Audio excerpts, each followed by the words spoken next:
Alors, ce lundi, les cours ont été perturbés sur l'ensemble du territoire ivoirien.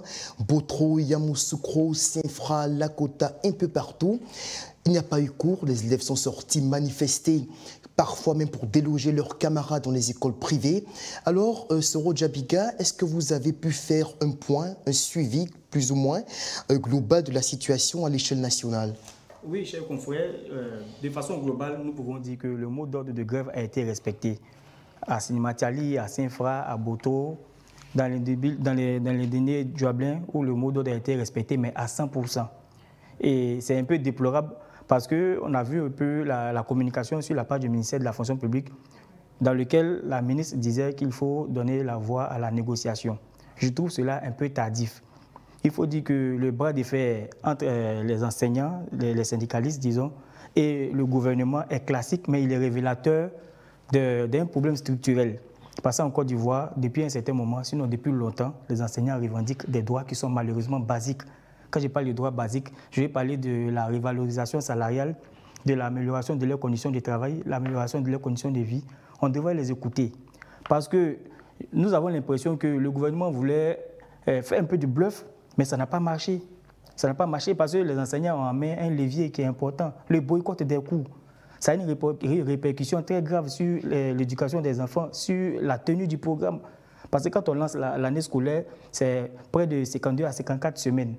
Mais quand on observe ce temps de pause-là, ça a aussi des incidences avec encore les examens régionaux et d'autres événements encore qui viennent encore perturber le programme en cours. C'est difficile. Voilà pourquoi il fallait aller à la négociation. Vous savez, il y a un adage qui dit « Je ne me bats pas contre toi, est mieux que lève-toi sur moi ». Nous avons entendu la ministre menacer, mais fermement, les grévistes. Elle a menacé pour dire qu'à partir du lundi, ceux qui ne sont pas au poste seront considérés comme démissionnaires. La ministre de la fonction publique, oui, Anne Loto. La ministre de la fonction publique. Elle a lancé cela. Aujourd'hui, on entend Anne Loto maintenant parler de négociation. Il fallait aller plutôt vers la négociation. Parce que nous sommes dans un pays de dialogue. C'est sur le dialogue que ce pays a été fondé. Donc, voilà. Jean-Richard Nguessan, en cours de journée, des retours en provenance des différentes localités nous ont clairement démontré que le mot d'ordre de grève a été suivi, en tout cas en grande partie, par l'ensemble du corps enseignant en Côte d'Ivoire. Peut-être pas vraiment dans le secteur du primaire, mais dans le secondaire, oui, les enseignants en majorité semblent avoir suivi les instructions données par les syndicats grévistes. À votre niveau, est-ce que vous avez l'impression que les efforts du gouvernement pour engager le dialogue avec une partie des syndicats n'ont pas vraiment fonctionné? Effectivement, je pense que c'est une situation assez déplorable. Avant de répondre à votre question, je voudrais rebondir sur ce que Soro a dit à l'instant. Jamais le gouvernement n'a bluffé avec les syndicats, bien au contraire, il y a une volonté manifeste de négociation. On se rappelle que la première grève remonte à octobre 2024 et depuis cette grève, le gouvernement a décidé de mettre sur pied un comité de consultation. Et dans ce comité de consultation-là, on retrouve plusieurs ministères, le ministère du budget, plusieurs ministères sectoriels qui doivent réfléchir sur le mécanisme ou le processus pour aboutir à cette prime. C'est vrai que dans le déroulement, c'est vrai. Il semble avoir un problème au niveau de votre micro. La régie me signale qu'on ne vous perçoit pas forcément. Permettons donc à Soro de poursuivre le développement et on revient à vous tout de suite dans quelques instants. D'accord. Moi, je pense que pour parler de solutions, il faut que le gouvernement invite les instigateurs de cette grève-là à la table des négociations. Et c'est déplorable de constater aussi qu'un peu partout, on a vu aussi d'autres syndicalistes, comme la démocratie le commande, d'autres syndicalistes qui ont manifesté leurs réserves. Le samedi, il y a des enseignants qui se sont réunis pour manifester leur soutien au gouvernement et à la ministre de la fonction publique, à la ministre de l'enseignement de l'éducation nationale, en vue de préserver les cours et poursuivre les cours. Et l'un dans l'autre, on a vu finalement que les enseignants grévistes ont finalement eu un peu raison. Je pense qu'à l'avenir, pour pouvoir maintenir et préserver l'année scolaire, nous sommes déjà pratiquement à la moitié de l'année. Pour pouvoir éviter ce genre de situations-là, il faut privilégier le dialogue, il faut privilégier la négociation avec eux, afin vraiment d'aboutir à une bonne solution, une solution durable. Parce qu'on ne le dira pas assez, les enseignants de Côte d'Ivoire sont des personnes clés dans le fonctionnement, l'épanouissement du pays. Aujourd'hui, c'est pratiquement la base, le socle de la Côte d'Ivoire. Toute personne aujourd'hui qui est épanouie, qui a un emploi ou qui est instruite, passe forcément par l'étape de l'enseignement. Et il faut vraiment les valoriser, il faut pouvoir les écouter. Alors, en attendant que le micro de Jean-Richard nous donne à nouveau un retour concluant, on va écouter le témoignage de cet enseignant depuis Yamoussoukro. Il est professeur de français dans un lycée de la capitale politique ivoirienne. Il nous donne donc le point qu'il a pu observer durant cette journée du lundi 7 avril sur le suivi de la grève des enseignants dans sa localité. Pour des raisons évidentes de discrétion, on a préféré donc lui garder l'anonymat. Nous ne dévoilerons donc pas son identité, mais on l'écoute sur ce qu'il dit. On aura l'occasion d'y revenir tout de suite, juste après. Je vous informe qu'ici à Yamoussoukro, la grève a bel et bien été suivie, puisque nous avons plusieurs lycées ici, dans lesquels les cours n'ont pas été faits. Je prends l'exemple du lycée Modèle 1, Yamoussoukro. Dans ce lycée, il n'y a pas de cours. Il n'y a que, je crois, 2 enseignants du CINESI, puisque nous sommes 107 enseignants au lycée Modèle 1. Il n'y a que 2 enseignants du CINESI, du syndicat non signature de la grève, qui sont allés faire cours. Eh bien, au lycée Mami Adjoua, il n'y a pas eu cours. Le lycée était fermé. Au lycée MIS 1, il n'y a pas eu cours. Le lycée était fermé. Au lycée MIS 2, idem. Et au collège moderne Bad, bon, le lycée maintenant, le lycée moderne Bad, il n'y a pas eu cours. Il n'y a qu'un enseignant, un enseignant de là-bas qui a fait cours. Et arrivé au collège moderne, un collège municipal. Et là encore, il n'y a pas eu cours, c'est fermé. Et donc, dans l'ensemble, la grève a été suivie ici à Yamoussoukro, au niveau du secondaire. Au niveau du primaire, le col Zahir était fermé. Il n'y a pas eu cours au Zahir. Il y a pas, bon, il y a Zahir 1, et puis il y a Zahir à Sopi, et puis il y a Zahir aussi au 220. Il n'y a pas eu de cours dans ces écoles-là. Donc, dans l'ensemble, que ce soit au primaire comme au secondaire, la grève a bel et bien été suivie ici à Yamoussoukro. Il y a quelque chose qu'il faut rappeler, c'est que les gens font croire que la grève est politique alors qu'elle n'est pas politique. C'est une grève qui va nous permettre de régler nos problèmes sociaux. Puisque aujourd'hui là, que vous soyez enseignant, militant du PDCI, enseignant, militant du RHTP, enseignant, militant du PPACI, nous avons tous les mêmes problèmes. Nous avons des problèmes sérieux de finances. Et donc aujourd'hui là, cette grève ne tient pas compte des partis politiques. C'est une grève qui tient compte de notre statut social.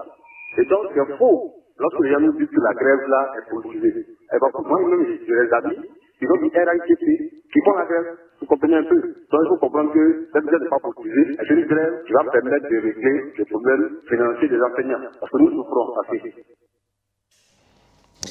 Alors on vient donc d'entendre cet enseignant qui nous explique sa version des faits. Selon lui, la majorité des enseignants de Yamoussoukro n'a pas répondu aux exhortations du gouvernement d'aller au dialogue.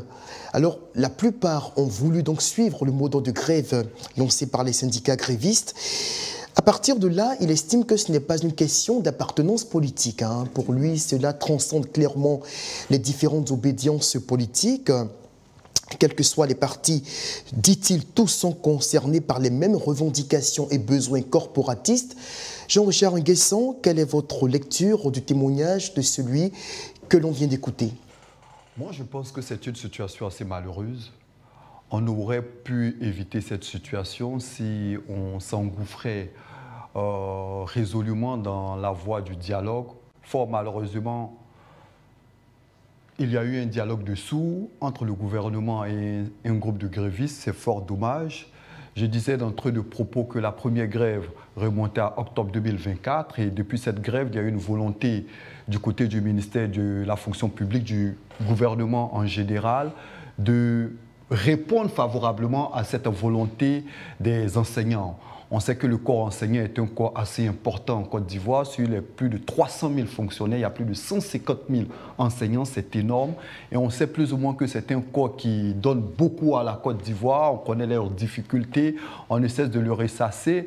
Mais force est de constater malheureusement que le comité d'experts mis en place a, pour ma part, un tant soit peu failli. Ce comité devait se réunir le 27 février, donner quelques résolutions.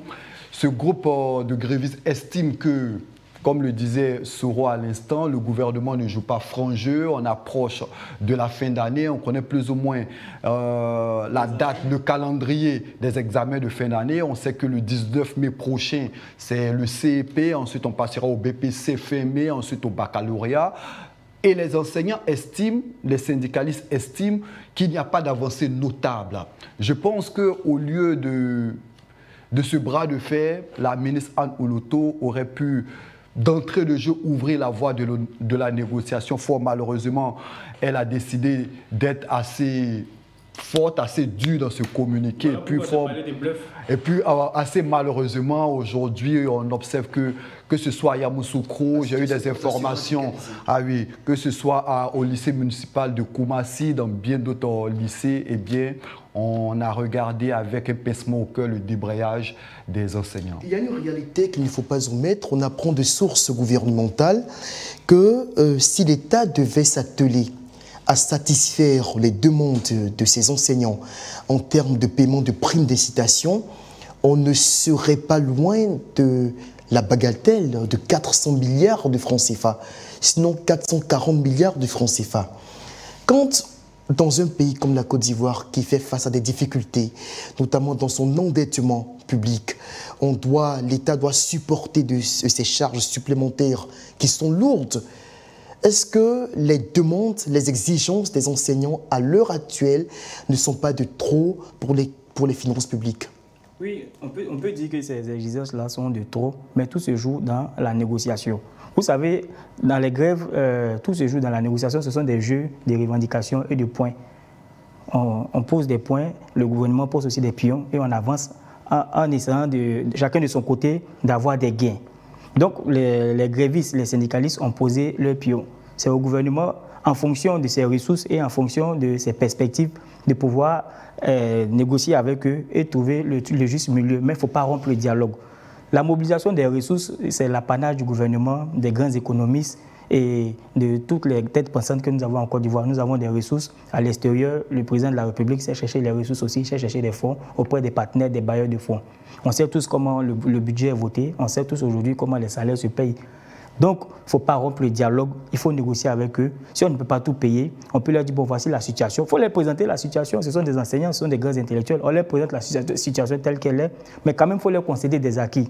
Ils vont comprendre, ils vont retourner dans les salles de classe, ils vont prendre les bouts d'écrit pour enseigner les enfants. Ils ont prêté serment pour cela. Mais quand on rompt le dialogue, quand on menace comme si ce sont des enfants, quand on leur met les bâtons derrière, on ne peut pas menacer plus de 150 000 enseignants, ça ne va pas aboutir. Comme on le dit dans notre jargon, ça va se casser. Mais qu'est-ce qui fait qu'en dépit de la volonté de certains syndicats de ne pas suivre les longs grévistes de leurs camarades, on a vu donc une rencontre la semaine dernière, quand on en parlait sur ce même plateau, de quelques syndicats qui, en face de la ministre de l'Éducation nationale, Mère Tokone, prenaient l'engagement de poursuivre les cours. Et la ministre elle-même se félicitait du fait que déjà le vendredi, il n'y avait pas eu vraiment un grand suivi du mot d'ordre lancé par les grévistes. Mais qu'est-ce qui fait qu'aujourd'hui, le week-end étant passé, on aurait pu s'attendre à ce que la journée de lundi soit beaucoup plus favorable aux attentes du gouvernement? Non, c'est le contraire. Les grévistes semblent avoir pignon sur eux. Cela ne vous surprend pas quelque part? Ça ne me surprend pas, c'est révélateur. C'est pour dire qu'aujourd'hui, tous ceux qui se rangent du côté du gouvernement, qui disent qu'ils ne se reconnaissent pas dans cette grève-là, sont minoritaires. Et parmi même les enseignants du RHDP, il y en a plein aujourd'hui qui sont parmi les manifestants. Qui revendiquent. Bien que l'Union des enseignants du RHDP ait clairement montré sa volonté de se désolidariser de ce mouvement. Oui, nous avons mené des investigations aujourd'hui qui nous ont permis de comprendre que parmi les enseignants du RHDP, nombreux sont ceux aujourd'hui qui sont aux côtés des grévistes. Mais on connaît un peu les contraintes et les pesanteurs politiques et sociales en Côte d'Ivoire. Ces derniers-là ne peuvent pas s'afficher parmi les grévistes, mais ils ont leur manière quand même de se manifester et de manifester leur solidarité vis-à-vis de leurs camarades syndicalistes. Donc c'est pour dire que les militants les militants du RHDP qui sont dans le corps enseignant sont vraiment minoritaires, mais vraiment insignifiants comparés aux grévistes qui sont aujourd'hui sur le terrain qui se manifestent. Jean-Richard Nguessan, à l'heure où nous sommes à quelques encablures des examens de fin d'année, les enfants ont des raisons légitimes de craindre pour leurs examens, les parents tout autant, peut-être même plus, et même l'État de Côte d'Ivoire pour l'image qu'il renvoie à l'extérieur. Est-ce qu'un compromis est envisageable dans les conditions actuelles, rien que pour l'intérêt supérieur de la nation? Ah oui, je pense. Lorsqu'on a lu le communiqué du ministère d'État, ministère de la fonction publique, on a eu un pincement au cœur. Mais ce matin, il y a eu comme un espoir suite à ce message du ministre Anne Ouloto qui disait que cette grève est légitime et c'est en quelque sorte une porte ouverte à la négociation. Et donc, je pense que une lueur d'espoir qui apparaît. C'est en cela que moi je salue cette initiative, cette volonté de montrer que la porte reste ouverte. Parce que quoi qu'on dise, aujourd'hui, il faut faire preuve de, qu'est-ce que je vais dire, de compréhension, d'empathie, et surtout, il faut regarder à l'intérieur supérieur de la nation. Dans quelques semaines, ça sera les examens de fin d'année. Et vous convenez avec moi que dans la plupart des familles, on a des élèves. Je suis certain même que les professeurs, les enseignants qui font la grève, pour certains, ont des enfants en classe d'examen. D'où la nécessité de ne pas fermer la porte de la négociation. Vous savez, il y a eu une première trêve sociale il y a de cela quelques années, et à l'issue de cette trêve sociale, il y a eu énormément d'avancées. On sait qu'il y a eu des primes qui ont, pas forcément des primes, mais des avancements qui ont été faits. Mais ce qui est dommage, c'est qu'aujourd'hui, j'estime que tel que l'a reconnu Madame la ministre, cette grève est légitime parce que, figurez-vous qu'en Côte d'Ivoire, il y a plus de 15, voire 16 ministères qui octroient des primes à leurs employés, à leurs fonctionnaires.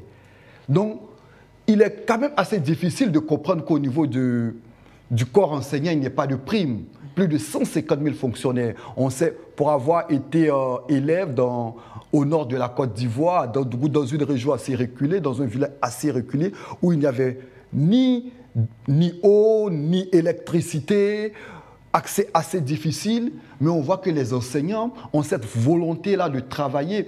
Donc, il faut, pourquoi pas pour ma part, les motiver à travers une prime, parce que en tant que père de famille, il faut mettre les enfants au même pied d'égalité. Il est assez difficile que, en tant que père de famille, vous octroyez peut-être 100 000 francs à cet enfant, 10 francs à cet enfant. Il ne comprendra pas. Donc, d'où la des événements au cours de nos prochaines émissions. Alors, venons-en donc au second sujet de cette émission. Bureau politique du PDCI RDA, Tidjane Thiam absent, mais est-il véritablement le maître du jeu? Soro Djabiga, vous étiez sur le terrain à Moussokro, où vous avez suivi de très près l'évolution des choses durant ce week-end politique très chargé au niveau du PDC-RDA. Alors, comment est-ce que vous analysez les grandes décisions prises à l'issue de ce bureau politique? Je les rappelle de façon sommaire. Date de dépôt des candidatures du 8 avril au 10 avril 2025. Et le thème, c'est « Ensemble pour la victoire du PDC-RDA en 2025 ». Enfin, la caution pour candidater donc à la présidence du parti, plutôt à la candidature à la présidentielle au nom du parti, s'élève à 30 millions de francs CFA. D'abord, je prends le thème de la convention « Ensemble ». C'est un thème qui est inclusif, c'est un thème qui est révélateur. Ensemble autour de qui? Autour du président actuel du parti, ou ensemble dans une dynamique de rassemblement beaucoup plus inclusive? Quand on envisage d'organiser une convention déjà, c'est qu'on n'exclut plus personne. Une motion de soutien a été lue à l'endroit du président Thiam lors de ce bureau. C'est la démocratie qui s'est manifestée. Les membres du bureau politique présent ont manifesté leur volonté de vouloir voir le président Tidjane Thiam être candidat du parti. Mais il n'y a pas que ceux qui votent. Ce n'est pas déjà un parti pris, ça? Oui, mais celui qui ressent la volonté ou le désir ou l'ambition d'être candidat pour pouvoir représenter le PDCI à l'élection présidentielle 2025 aura l'occasion de le faire. Mais le jeu n'est pas biaisé, à votre sens? Non, selon moi. On s'est réunis ici, on dit bon, qu'on doit élire le président, je ne sais pas, du comité du quartier ou quelque chose comme ça. Et déjà, le comité électif apporte son soutien à Jean-Richard Nguessan.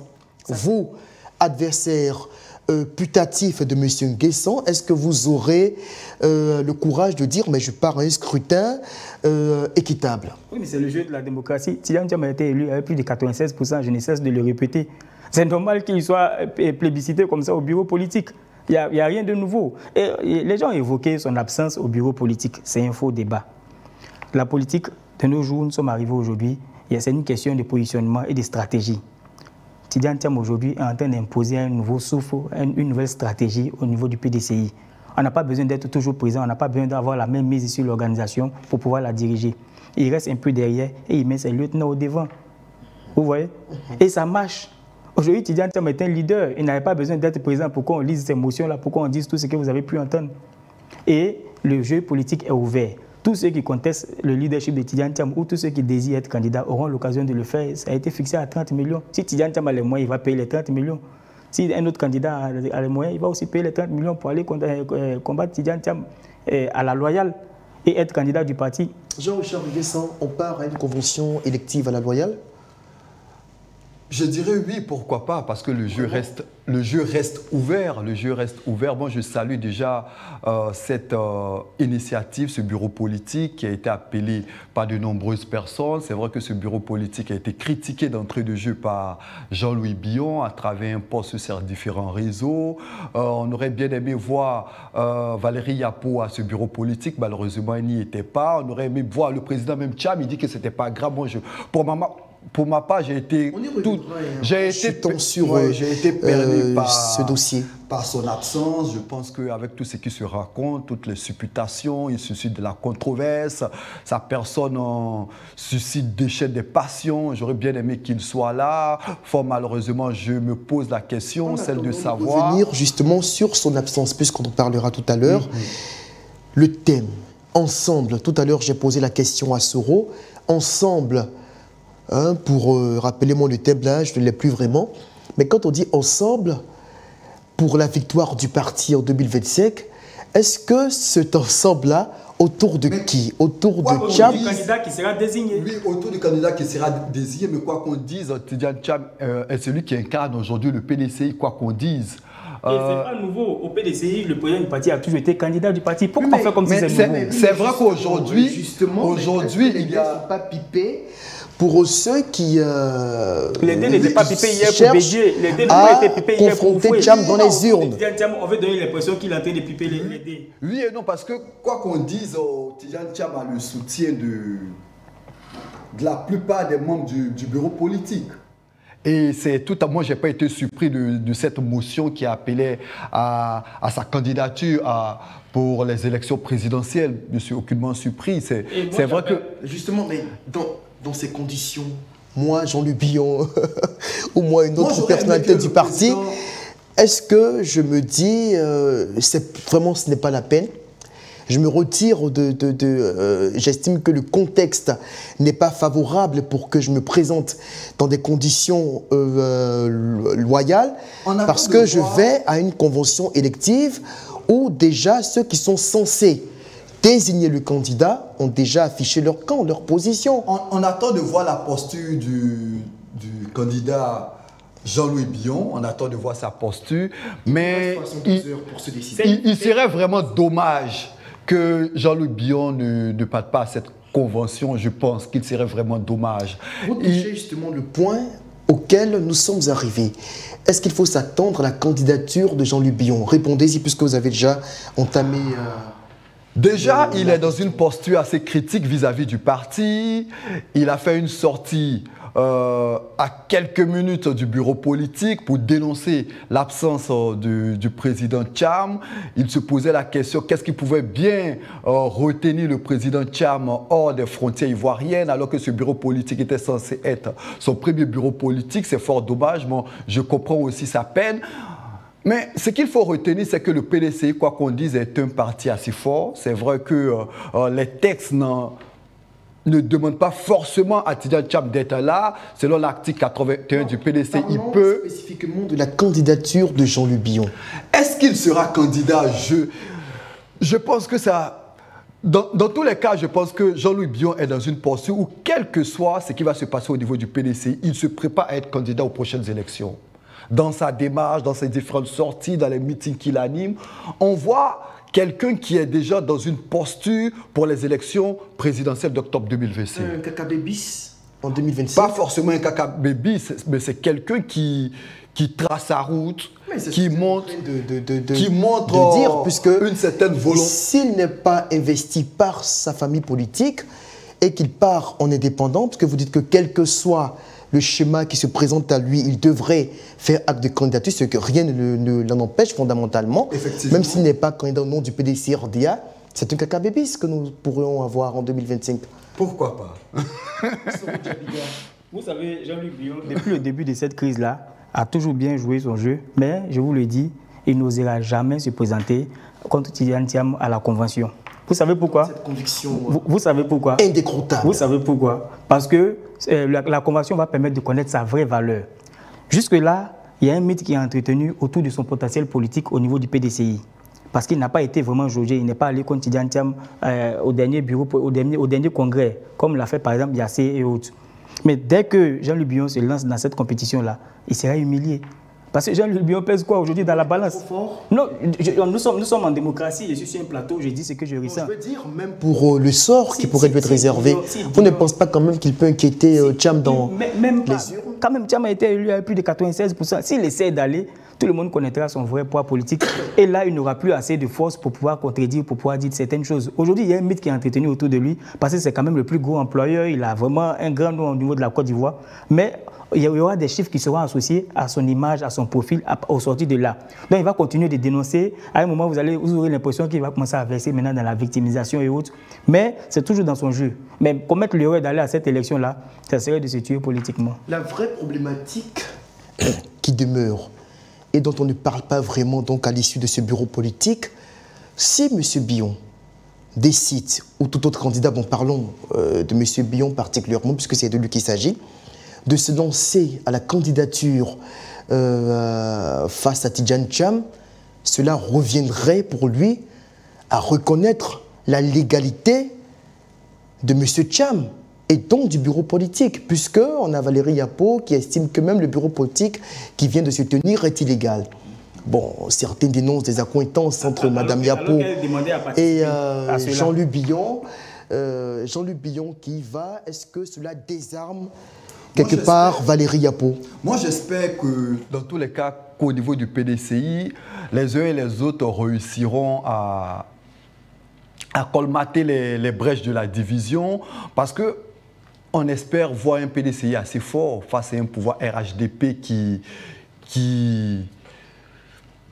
assise sur l'échiquier depuis plus de 15 ans sur l'échiquier national. Et c'est fort dommage, ces guéguerres qu'on observe entre le président Thiam, le président Billon. N'empêche que ces deux personnalités sont des personnalités de qualité et de choix pour le PDC-RDA. On sait ce que Billon a apporté au PDC-RDA. Il a été candidat dans la partie septentrionale du pays. On sait qu'il a réussi là où certains ont échoué dans cette partie de la Côte d'Ivoire. C'est quelqu'un qui incarne une fidélité politique, même si à un certain moment, certains estiment qu'il a essayé de regarder du côté de l'adversaire. Mais n'empêche que c'est quelqu'un qui a témoigné depuis toujours de la fidélité au PDC-RDA. Donc moi, j'espère qu'au niveau du PDCI, les sages, le comité de sages, aura assez de sagesse pour parler à Jean-Louis Billon, pour parler au président Thiam, afin que ces deux personnalités-là puissent se mettre ensemble pour le bonheur du parti. Alors, je sens que vous brûlez donc d'envie de consommer l'actualité. Je vais vous donc servir un autre sujet très croustillant, celui de la liste électorale provisoire 2025. Est-ce que l'on s'achemine vers une impasse? Soro Djabiga, l'opposition détecte 6,2 millions de cas d'irrégularité sur cette liste que nous a proposée la CEI il y a de cela quelques semaines. Quel est votre commentaire sur cette défaillance? Le risque d'impact est réel. Chaque échéance électorale en Côte d'Ivoire, ce sont les mêmes choses qui reviennent. Et là, tout récemment, il y a Apollos Dante, qui est un cadre du FPI, qui a fait une très belle analyse là-dessus. Nous aurons l'occasion d'écouter tout à l'heure. Merci. Voilà pourquoi la classe politique, notamment l'opposition, a toujours demandé d'auditer le fichier électoral. Je pense que ça y va aussi de la crédibilité de l'instance qui organise l'élection et ça va aussi apaiser le climat politique. Parce que ce qu'Apollos Dante a dit est réel. Jusque-là, personne n'est venu contredire. Il a parlé avec des chiffres, il a été plus ou moins convaincant. Et cela commence depuis en 2000, où il y a des requérants qui sont sur le fichier électoral, dont le nom et la date de naissance des parents n'est pas vraiment connu, n'est pas vraiment vérifié. Et ces personnes-là ont été reportées encore en 2015 sur le fichier électoral. Et là, en 2021-2022, on constate qu'il y a eu des modifications sur les filiations. C'est douteux. Quand on constate des irrégularités comme ça, des choses qui sont douteuses, il faut aller à l'audit du fichier. Il faut épurer le fichier électoral. Jean-Richard Nguessan, est-ce que 6,2 millions de cas d'irrégularité, ça vous inquiète personnellement? Ah oui, c'est énorme. Cela dit, on remettrait en cause même les élections présidentielles des années 2010, 2000, si sur une liste de plus de 8 millions de personnes, s'il y a 6 millions d'irrégularités, c'est qu'on se pose des questions. Est-ce qu'il faut reprendre totalement le processus électoral? Je ne crois pas, on est à 6 mois des élections. Est-ce que cela est faisable? Qu'est-ce qu'il faut faire? Quelles sont les propositions à faire? On a 6 mois d'une élection assez importante, assez délicate, où les positions se braquent, où on sent une sorte de tension sociale. Moi, je me pose des questions. Est-ce que la CEI va prêter une oreille attentive à tout ce qui se raconte? Moi, je pense qu'il faut véritablement auditer cette liste. C'est vrai qu'on parle beaucoup de spéculation de l'opposition, mais afin que tout le monde puisse entrer dans une bonne dynamique, on puisse en fait taire les divergences, c'est bien d'auditer cette liste et puis on va de l'avant. Alors vous avez évoqué tout à l'heure Apollos Dante, qui est vice-président du FPI chargé de l'économie internationale et des politiques d'intégration. Il nous a fait l'amitié de participer donc à cette émission pour éclairer nos téléspectateurs. Il va nous dire justement les anomalies qu'il a pu constater sur cette liste électorale et pourquoi est-ce que cela est important de l'auditer, de la nettoyer avant d'aller à ces élections. Alors, les anomalies que nous avons constatées sur la liste électorale, il y a d'abord la violation de l'article 7, l'article 7 qui donne les critères d'identification de l'électeur. Et il y a 70% d'électeurs, donc soit plus de 6 millions sur la liste électorale, qui sont en porte-à-faux avec cet article. Alors, est-ce que c'est important? Oui, parce qu'évidemment, un électeur doit être identifié afin que la démocratie puisse fonctionner. On parle de transparence. Donc, quand les électeurs ne sont pas clairement identifiés, vous comprenez avec moi que c'est un problème. Et c'est d'ailleurs pour cette raison que cela figure dans le code électoral. Et ce n'est pas du tout facultatif, ce sont des conditions cumulatives. Sinon, si c'était au choix, alors on serait dans une situation où quelqu'un va choisir donc de se présenter sur la liste électorale sans nom, sans prénom, sans photo, sans empreinte digitale. C'est impossible. Donc c'est clairement que toutes ces conditions sont, c'est un ensemble, elles sont cumulatives. Et donc là, le nombre de personnes en violation de cet article-là est énorme. Alors nous sommes conscients que la situation n'est pas nouvelle en tant que telle en 2024. Elle provient depuis 2010. Mais ce que nous disons, c'est que la situation s'est empirée. Voilà, elle s'est aggravée. On va dire sur les 6 millions présentement en violation de l'article 7, il y a moitié-moitié, il y a environ 3 millions qui viennent de 2010 et il y a 3 millions qui ont été enregistrés après 2010. Alors on ne comprend pas qu'après 2010, on continue d'enregistrer des gens au rabais, avec une identification au rabais. Cela est totalement contraire d'abord à toute logique et cela viole l'article 7 du code électoral. Alors pour nous, il faut que cette situation-là soit mise sur la table de discussion et que les choses soient faites avant qu'on aille à l'élection. Voilà.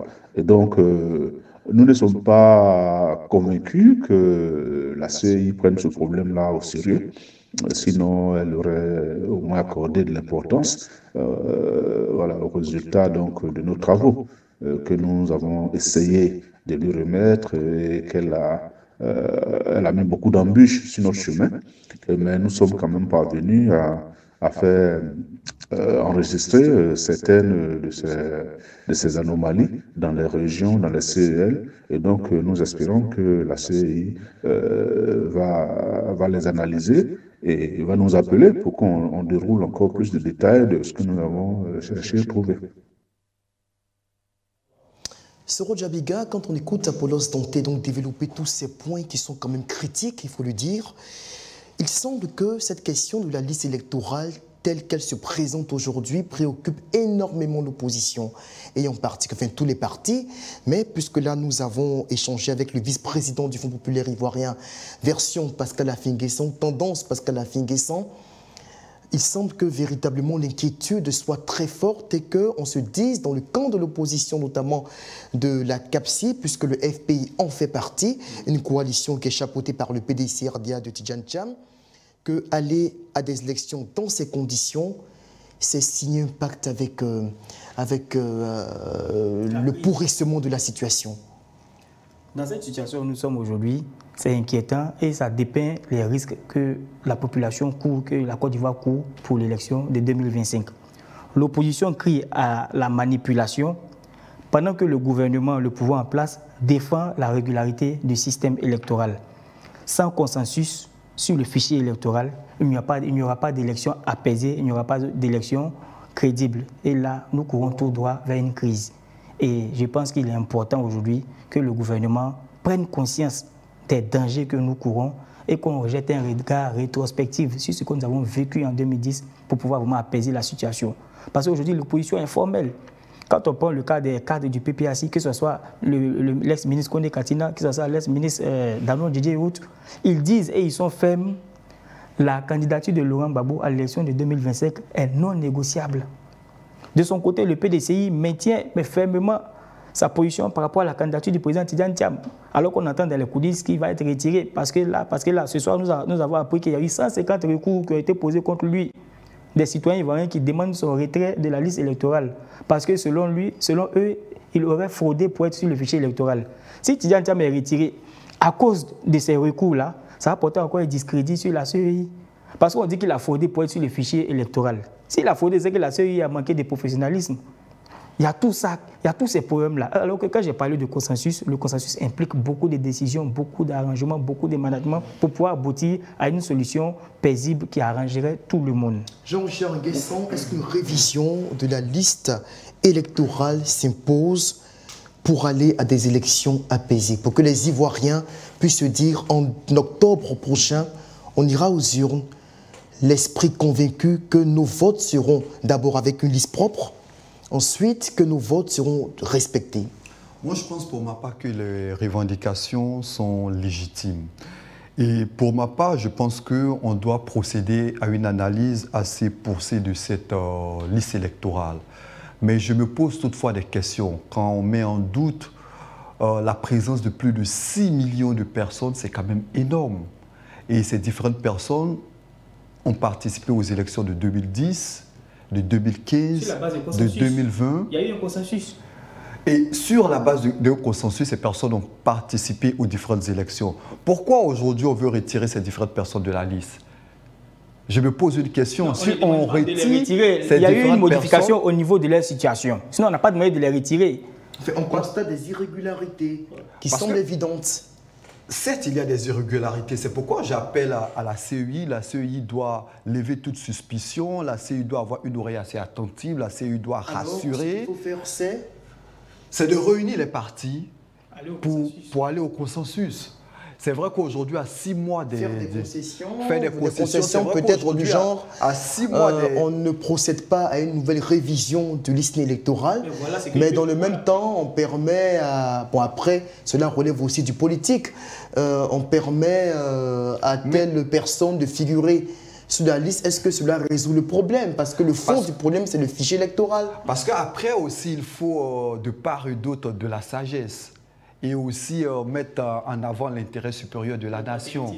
Voilà, parce que c'est vrai que j'observe l'opposition qui fustige la CEI.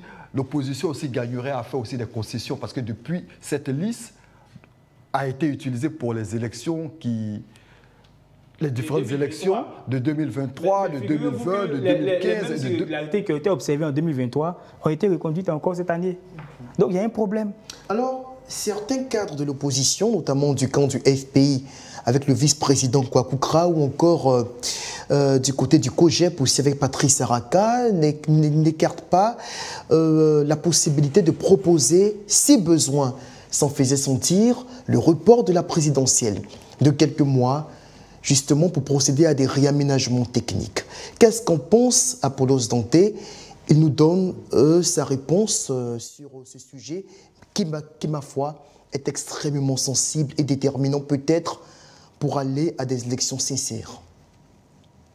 Alors, est-ce que cela ne va pas compromettre le calendrier électoral? Est-ce que cela ne va pas déboucher sur le report des élections? Écoutez, nous ne sommes pas... Nous ne sommes pas à ce niveau. Nous ne sommes pas à ce niveau. Nous avons soulevé des problèmes liés à la liste électorale qui nous a été remise et la CEI nous a demandé de faire nos analyses et lui apporter nos observations. C'est ce que nous avons fait.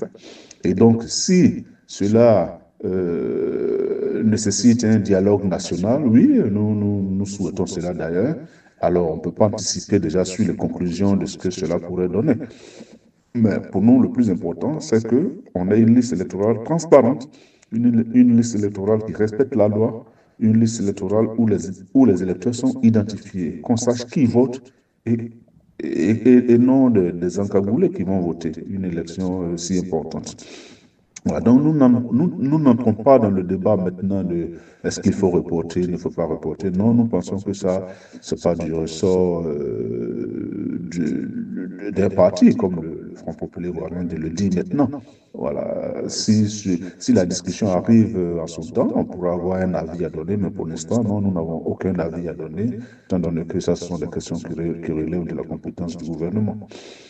Alors, donc, nous souhaitons tout simplement un débat national sur la question de la liste électorale de notre pays.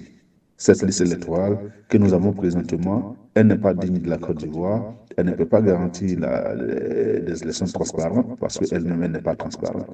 Et donc, au-delà même de l'article 7, il y a beaucoup d'autres cas de doublons sur la liste. Et il y a près de 200 000 doublons, il faut les nettoyer. Et en plus de ça, je ne vous parle même pas encore des pères et des mères qui ont des progénitures mais irrationnelles. Toutes choses qui nécessitent vraiment qu'on regarde cette liste électorale de près. Est-ce qu'elle est encore valable?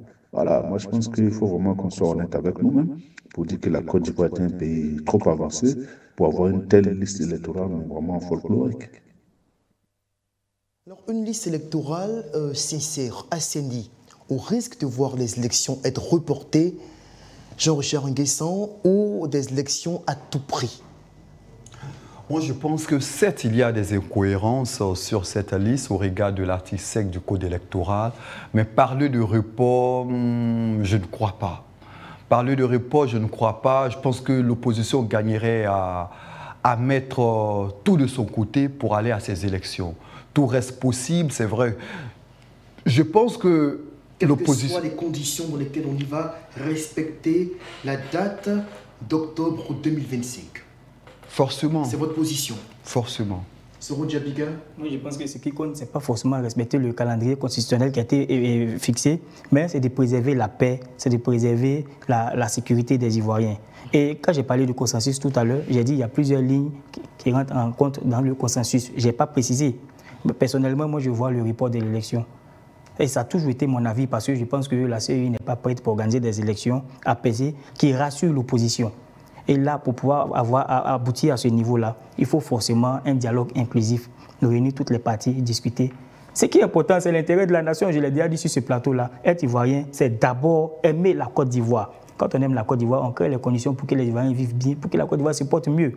Tous les Ivoiriens aujourd'hui, dans les consciences collectives, savent que si on va aux élections avec cette liste-là, ça va envoyer la bagarre. Mais pourquoi s'entêter pour le faire? C'est pas normal. Vous savez que très souvent, la commission électorale a été attaquée, critiquée, même sur le pouvoir Laurent Gbagbo. La commission électorale a toujours été fustigée. Était dirigée par l'opposition. Donc, je pense qu'on gagnerait à essayer de mettre, comme le dirait l'autre, un peu d'eau dans le Niamankoudji et puis essayer de voir ce qu'il y a lieu de faire. Ça ne serait pas faire peut-être trop de concessions de la part du pouvoir. Je suppose, je m'aventure, l'opposition réclame la réintégration sur la liste électorale de Laurent Gbagbo, de Guillaume Soro, de Charles Blé Goudé et le maintien de Tidjane Thiam sur cette même liste, là où vous l'avez souligné tout à l'heure. Oui, j'en viens, 150 personnes contestent sa présence sur cette liste-là. Dans le même temps, la même opposition aussi réclame l'audit du fichier électoral. Si le pouvoir venait à satisfaire à toutes ces revendications, est-ce que ça ne serait pas fait trop de concessions et l'opposition en retour donne quoi? Moi, je pense que tout reste possible. La Côte d'Ivoire est un pays de dialogue depuis bien longtemps. On sait qu'on est passé par plusieurs crises. Je pense que, comme je tiens à le rappeler très souvent, la CEI gagnerait à avoir une oreille assez attentive. Quand on regarde de plus près, on sait que cette liste électorale, il y a des choses qui posent problème. Et on gagnerait, pourquoi pas, à écouter l'opposition et puis pourquoi pas, on irait à des élections assez paisibles. Soro Djabiga, quelle concession de la part de l'opposition, si éventuellement, mais le pouvoir se disait, on va se pencher sur la question de la liste électorale qui vous tient tant à cœur, mais de l'autre côté, vous avez aussi des préoccupations qui sont tout aussi sensibles et qui ne pourront pas toutes être satisfaites. Bon, quelle concession peut-on attendre de l'opposition? C'est d'être de vrais citoyens. Un citoyen, c'est lui qui respecte les lois de son pays. L'opposition n'a pas les manettes aujourd'hui pour pouvoir exercer un chantage ou une pression sur le pouvoir. Soyons réalistes et disons-nous la vérité. L'opposition aujourd'hui est dans une démarche de négociation et l'opposition a plusieurs fois employé cette démarche-là. Mais l'opposition aussi est très souvent dans une posture de dénonciation. Oui, mais Dénonciation.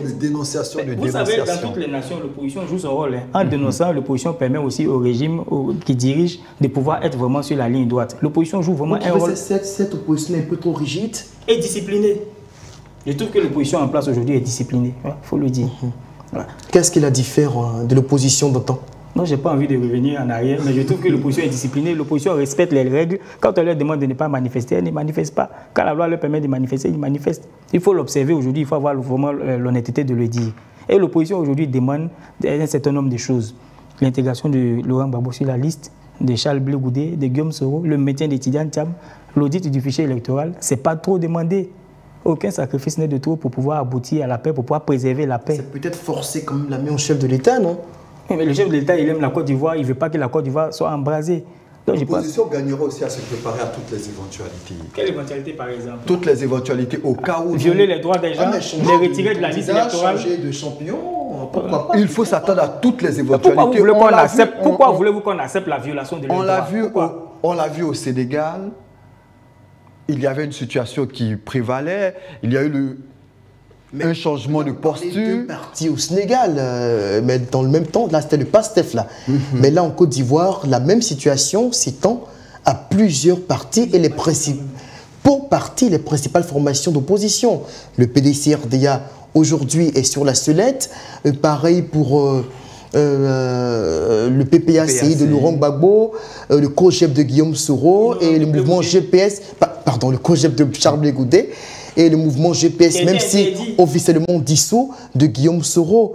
Quand même 4 personnalités qui sont dans la même situation que Ousmane Sonko au Sénégal. Ah oui, moi j'espère... Est-ce que toutes ces 4 formations politiques-là vont se dire d'accord pour la paix, on change de pièce maîtresse et on va mettre des seconds couteaux qui n'ont pas forcément des chances de nous représenter valablement dans les urnes? Moi, j'espère qu'avant les élections de octobre 2025, il y aura, pourquoi pas, un dialogue politique.